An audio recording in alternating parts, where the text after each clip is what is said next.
Assalamualaikum warahmatullahi wabarakatuh. Halo semuanya. Kita perkenalan lagi ya. Kenalin, nama aku Sarah Fauzia Eka Wahyuni. Aku adalah mahasiswi Fakultas Psikologi semester 3 di Universitas Jenderal Ahmad Yani.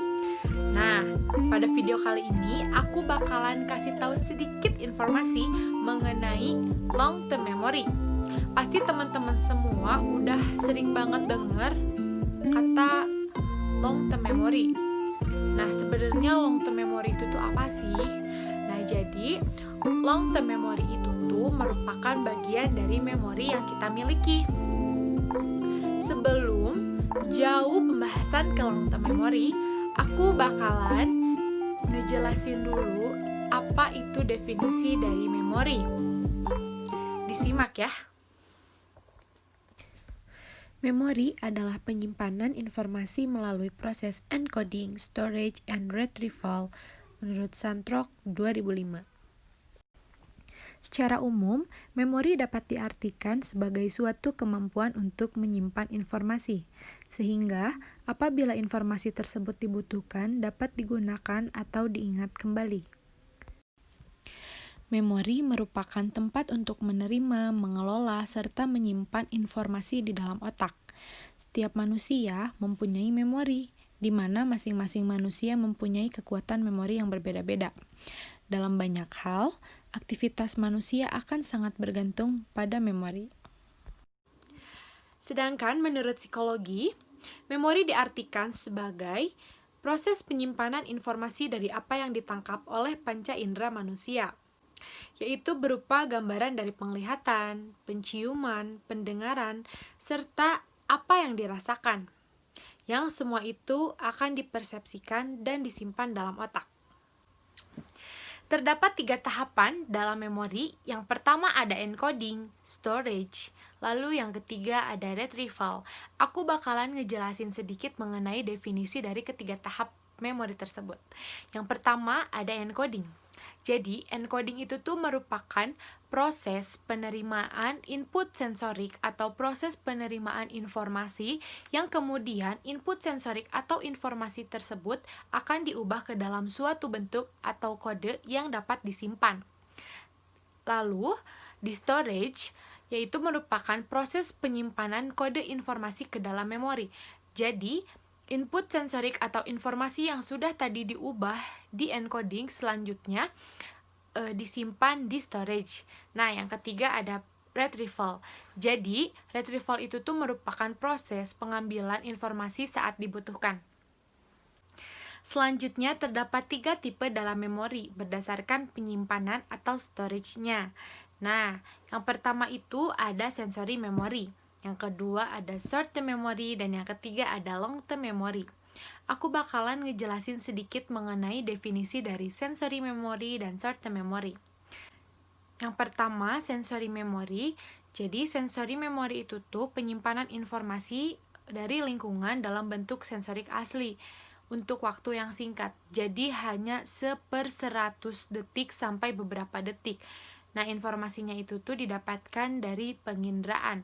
Informasi yang diperoleh sangat detail, namun mudah hilang jika tidak diproses menjadi short term atau long term memory. Yang kedua, short term memory. Nah, untuk short term memory ini tuh informasinya diambil dari sensory memory melalui proses rehearsal dan atensi. Nah, penyimpanan informasinya lebih lama dari sensory memory, yaitu sekitar 30 detik. Lanjut ke pembahasan inti kita mengenai long term memory. Jadi, long term memory ini tuh informasinya diambil dari short term memory. Penyimpanannya lebih dari 30 detik, bahkan sampai seumur hidup. Kapasitas penyimpanannya pun tidak terbatas.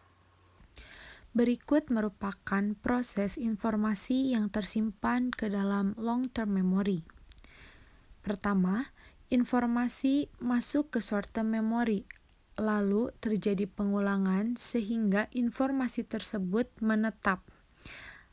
Akhirnya, informasi tersebut tersimpan di long-term memory.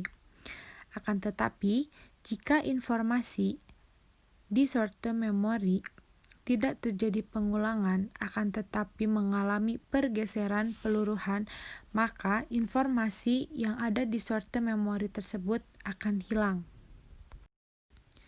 Pembahasan selanjutnya mengenai long-term memory system.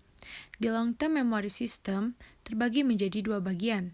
Ada explicit memory dan ada implicit memory.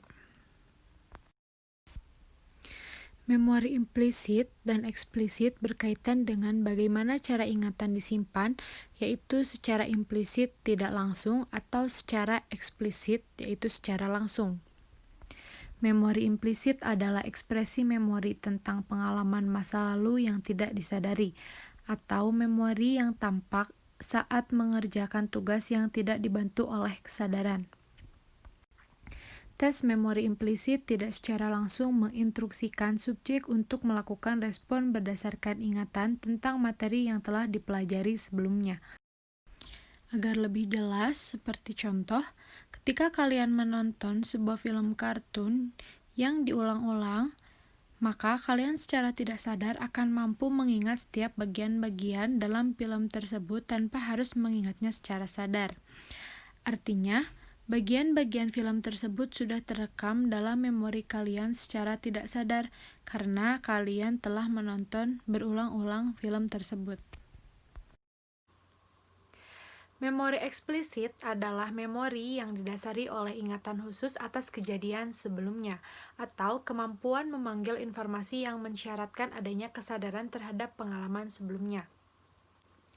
Tes memori eksplisit secara langsung menginstruksikan subjek untuk melakukan respon berdasarkan ingatan tentang materi yang telah dipelajari sebelumnya, mengakibatkan terjadinya proses pengungkapan ingatan secara sadar. Memori ini mempunyai dua cara untuk mengenali dan mengingat sebuah informasi. Yang pertama ada recall, yaitu memanggil informasi kembali, dan yang kedua ada recognition, yaitu mengingat informasi kembali. Aku akan kasih satu contoh berdasarkan pemahaman aku. Jadi menurut aku, informasi yang tersimpan di long term memory itu tuh merupakan informasi yang kita perlukan.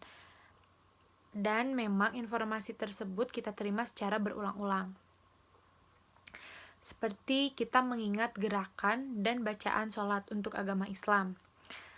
Nah, kenapa itu bisa ada di long term memory? Karena kebanyakan orang tua mengajarkan anaknya untuk belajar sholat, gerakan sholat, bacaan sholat sejak kecil.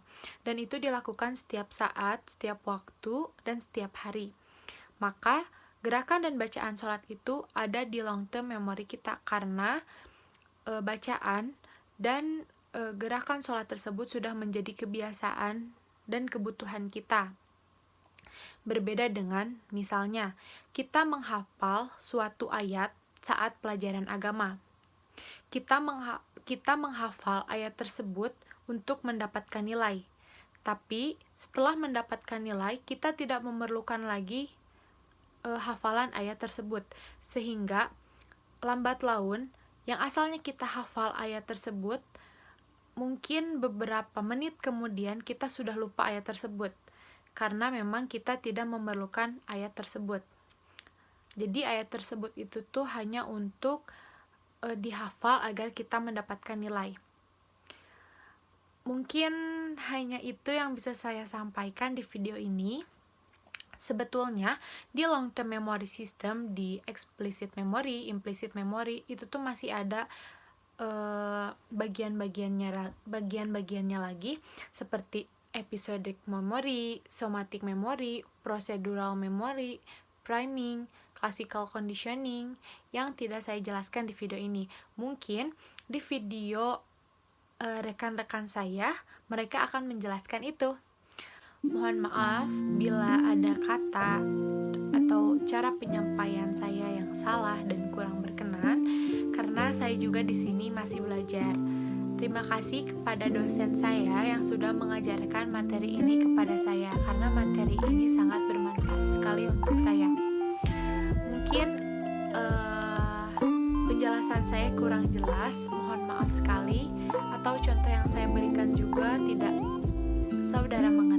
tidak teman-teman mengerti, saya mohon maaf. Terima kasih buat teman-teman yang udah nonton video aku, dan terima kasih juga buat Ibu Niken, dosen aku yang udah mau nonton video aku sampai akhir.